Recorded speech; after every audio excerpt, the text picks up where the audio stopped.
السلام عليكم ورحمة الله وبركاته، أهلا وسهلا بحضراتكم، يا رب تكونوا بخير. النهاردة بإذن الله هنعمل حلقة عن أفضل 10 صفقات اتعاقد معاهم النادي الأهلي في السنوات الأخيرة. لعيبة أحداث الفرق مع النادي الأهلي، ومنهم اللي بتشوف الجماهير إنهم أصبحوا من أساطير النادي. فيا ترى مين هي اللعيبة دي؟ تعال نشوف.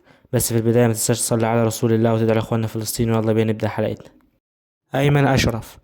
اتعاقد الأهلي مع أيمن أشرف عام 2017 قادما من نادي سموحة، واللي اتعاقد معاه كباك ليفت، ولكن في الوقت ده الأهلي كان بيعاني من إصابات متكررة للمدافعين، وكان قرر الكابتن حسام البدري في المدير الفني للأهلي في الوقت ده الاعتماد على أيمن كمدافع، واللي قدر يتألق في المركز ده أصبح من الركائز الأساسية للأهلي على مدار السنوات اللي فاتت، واللي اتبدل عليه مدافعين كتير وكان هو الثابت. لعب مع سعد سمير ومحمد نجيب وراو ربيعة وياسر إبراهيم وبدر بنون، وهو دايما كان المدربين بيعتمدوا عليه لأنه كان بيلعب برجله الشمال، ودي ميزة للاعب. كان عنده مثل الخروج بالكورة، وده اللي كان مخلي معظم المدربين بيعتمدوا عليه.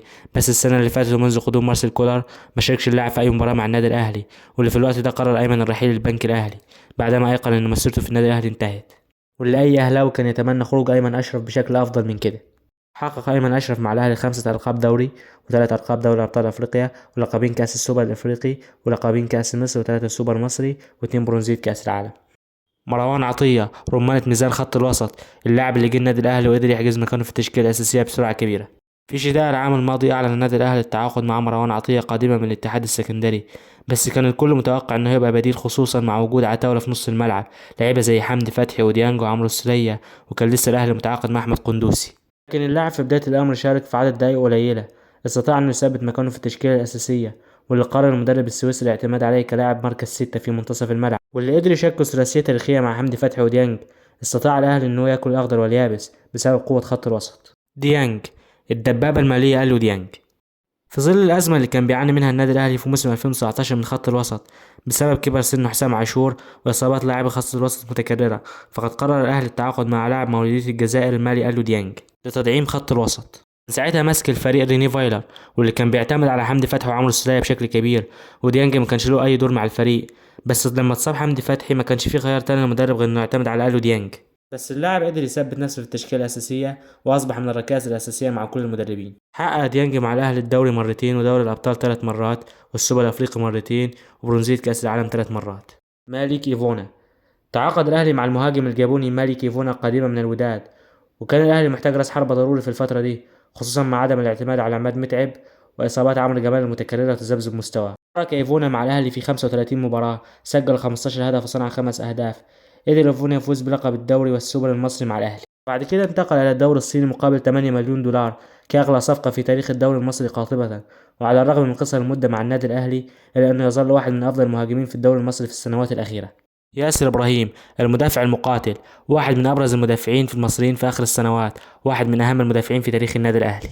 انتقل للأهلي عام 2019 قادما من سموحة، واللي كان الأهلي بيعاني من إصابات متكررة في كل المراكز، وخليني أقول لك إن اللاعب أول مشاركاته اتصاب برضه، بس بعد كده بدأ يستعيد لياقته البدنية وشارك مع الفريق وقدر يحقق لقب الدوري التاريخي، لقب الدوري المصري عام 2019.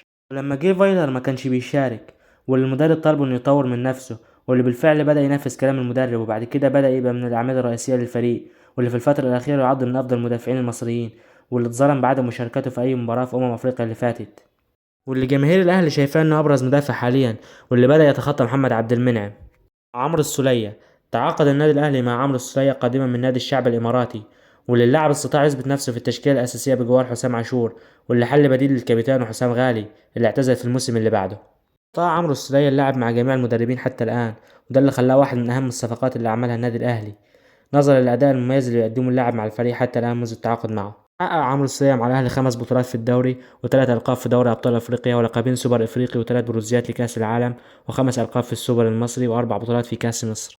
حمدي فتحي، صاحب أشهر تاكلينج، واللي واحد من أهم لاعبي الأهلي في نهائي القرن، واحد من أبرز لاعبي خط الوسط في مصر، اللاعب الجوكر. تعاقد مع النادي الأهلي قادما من نادي إنبي عام 2019، واللي كان واحد من أهم لاعبي الأهلي في السنة دي، وقدر يحقق لقب الدوري بعد صراع كبير مع النادي الزمالك ونادي بيراميدز. قدر حمدي يتطور مع موسيماني وكولر، وشارك مع كولر كلاعب وسط رقم 8، واللي قدر يحسم ماتشات كتيرة وأهمها ماتش نهائي الكاس قدام بيراميدز. قدر حمدي يحقق مع النادي الأهلي 3 ألقاب دوري، 3 ألقاب دوري أبطال أفريقيا، و2 برونزية كأس العالم، و2 سوبر إفريقي، و2 سوبر مصري، ولقبين كأس مصر. يعتبر حمدي واحد من أهم لاعبي الوسط في تاريخ النادي الأهلي. حسين الشحات، النينجا.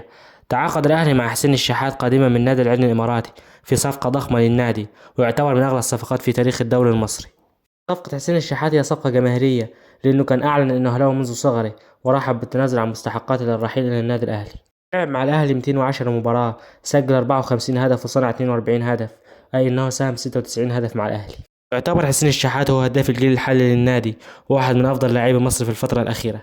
محمد الشناوي، الحارس نمبر 1، أفضل حارس في أفريقيا، وأفضل لاعب أيضا سنة 2022، واحد من أساطير النادي الأهلي، واحد أفضل الحراس في تاريخ النادي.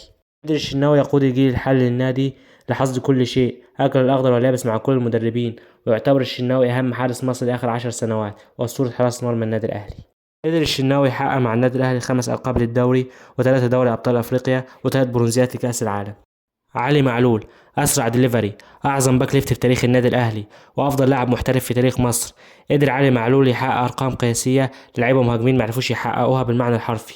شارك علي معلول مع النادي الأهلي في 278 مباراة، أحرز 51 هدف وصنع 80 هدف، ودي أرقام إعجازية بالنسبة للباك ليفت ومدافع، وفي لعيبة مهاجمين وصناع لعب معرفوش يحققوا نص الأرقام دي. ويعتبر علي معلول أحد أساطير النادي الأهلي على مدار تاريخه. بس كده تكون انتهت حلقتنا، وعايزك تشاركني برأيك في التعليقات، وتقول لي مين اللاعب اللي كان يستحق التواجد في القائمة دي. في النهاية متنساش تصلي على رسول الله وتدعي إخواتنا، وأشوفكم على خير، والسلام عليكم ورحمة الله وبركاته.